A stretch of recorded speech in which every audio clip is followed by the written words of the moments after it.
Now we're going to talk about polarity, which will include the polar and non-polar molecules. In chemistry, polarity is a separation of electric charge leading to a molecule or its chemical groups having an electric dipole or multipole moment. On the other hand, bonds that are partly ionic are called polar covalent bonds. Non-polar covalent bonds with equal sharing of the bond electrons arise when the electronegativities of the two atoms are equal.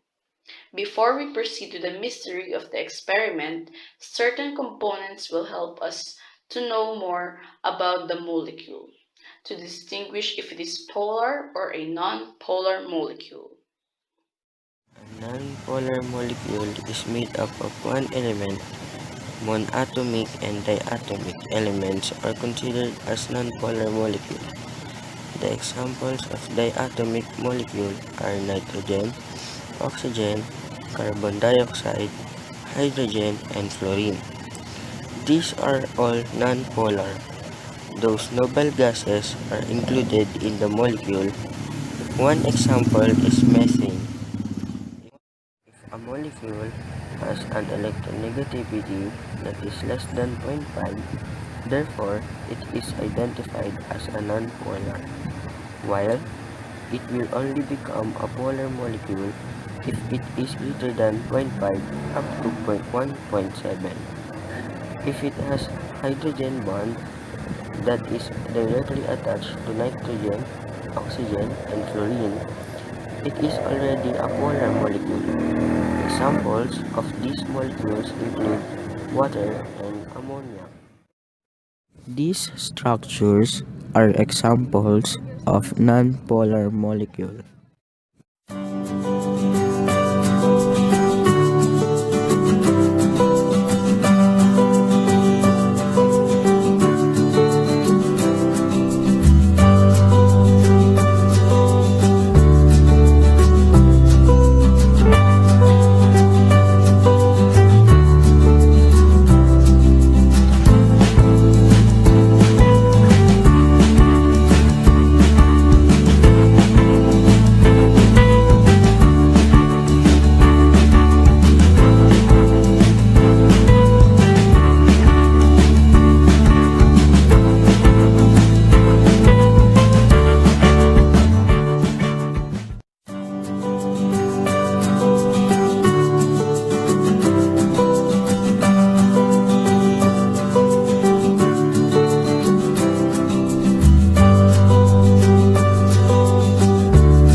S is equals to C is equals to O. The electronegativity of C is 2.5, while the O is 3.5. S is also 2.5. Sulfur is a non-polar molecule, but because of the carbon and oxygen, it becomes polar. Let's go to the mystery of the experiment. Let's go to the mystery of the experiment. A polar molecule is one in which the atoms are arranged such that one end of the molecule has a positive charge and the opposite end has a negative charge. In the experiment, we see that polar substances in non-polar solvents. A solvent defined as a liquid substance that is used to dissolve another substance. Potassium permanganate, a polar compound, tetrachloride, a non-polar solvent. We see that it only dissolves only in water. In a similar fashion, a nonpolar element iodine is added to the same two solvents.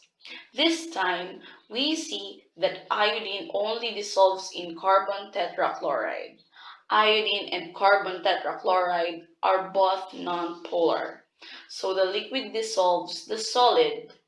Water does not dissolve the iodine because water is a polar liquid.